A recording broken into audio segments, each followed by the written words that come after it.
Another difference between African yogic system and other systems is language. Language actually plays a key role in ancient Africa or ancient Egypt. They use a particular language or dialects that they had, and dialects were developed because of the various invasions, and also Egypt was made up of many different Africans as well.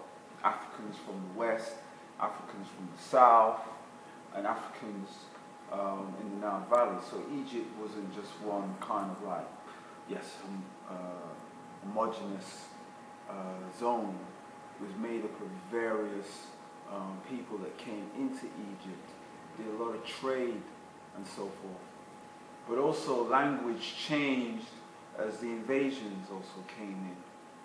But we want to go into the original language, or as close as the language that the particular pharaohs used, the language that, excuse me, the language that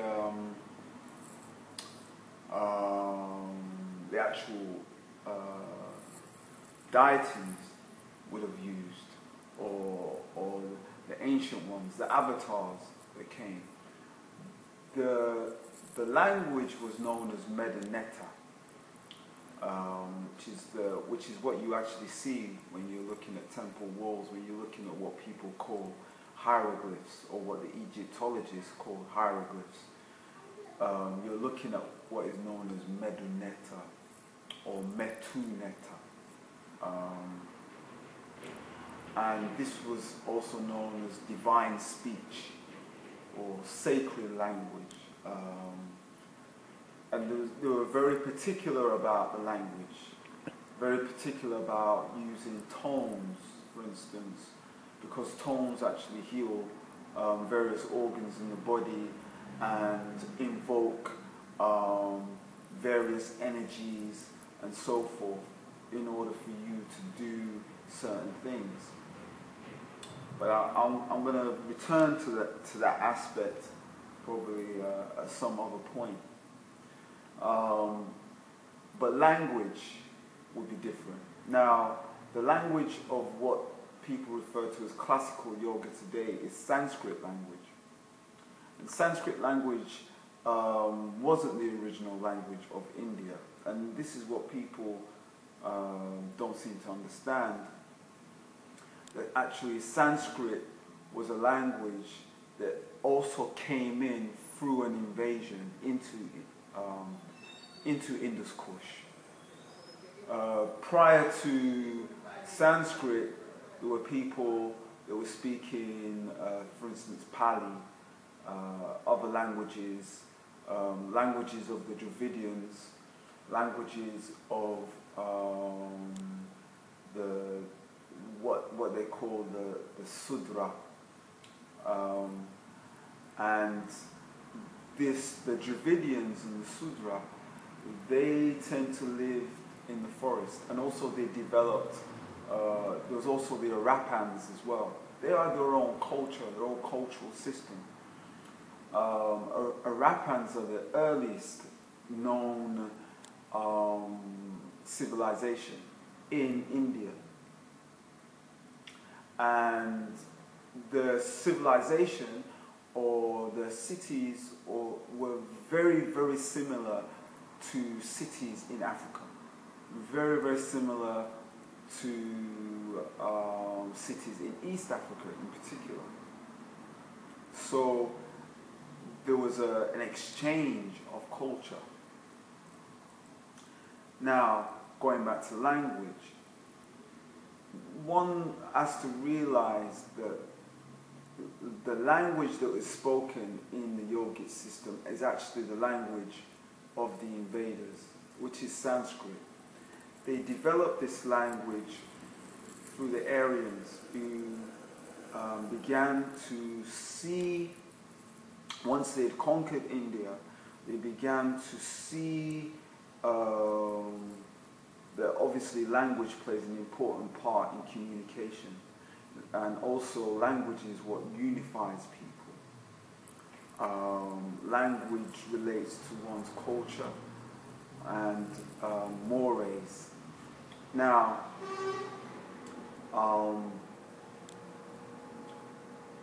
what they had done is they did what most colonizers would do, and that is that all the stories would be written in their language, in Sanskrit. The mode of education would be in their language, in Sanskrit. The mode of trade and commerce would also be in the language of Sanskrit. So if you were a person that didn't understand Sanskrit at that time or didn't speak that language, you would find it very difficult to trade, you'd find it very difficult to do business, and of course you'd be labeled uneducated.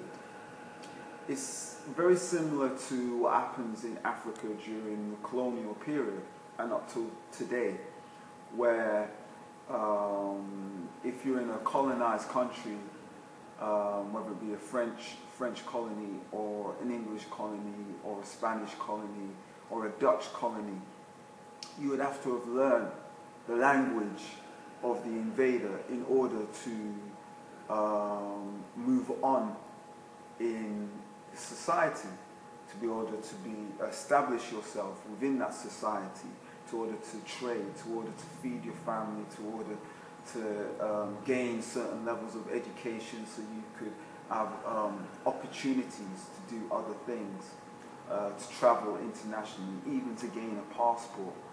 This is what has happened in today's societies in Africa, where the local language is pushed to the background and the language of English, French, Dutch, and Spanish is in the foreground, where you'd have to learn these languages in order to go to university, in order to do any form of business, as I said before. So I'm just, pressing that point. It is a point that needs to be seen, because this is what happened in ancient India with Sanskrit. It wasn't the original language. It came in later on. It's a language that has been in existence no more than 2,000 years. So the fact is that those people that were conquered had to learn that particular language, Sanskrit. So the Brahmins, the priesthood, they were actually in I would say, competition with the followers of Buddha, who didn't speak Sanskrit. They spoke in Pali, which is the language that Buddha spoke in. So he spoke in Pali, and the followers of Buddha actually accepted all people. They didn't make any caste system. They didn't make any distinctions between people. Everybody for them was the same. So the followers of Buddha were very inclusive, where the Brahmins were about exclusivity. They were about, this person's on top, this person's in the middle, this person's, this group is here and this group is there. Now, the lower caste group were all the black people of India, all the darker skinned people of India. They were known as the Sudras or the Siddhis. And that particular group was accepted by Buddhists. And so the development of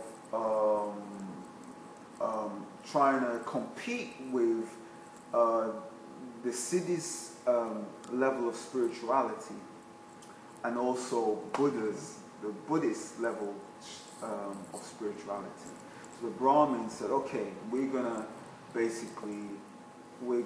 wipe out or not wipe out, maybe that's the wrong term, but we're going to have everything written in our language, Sanskrit. So all the plays was written in Sanskrit. All the poetry was written in Sanskrit. Hence why you have the Bhagavad Gita that is written in Sanskrit. The story, and the Bhagavad Gita is basically the story of the war that went on between the Aryans and between the actual ancient Kushites. That's the story of it.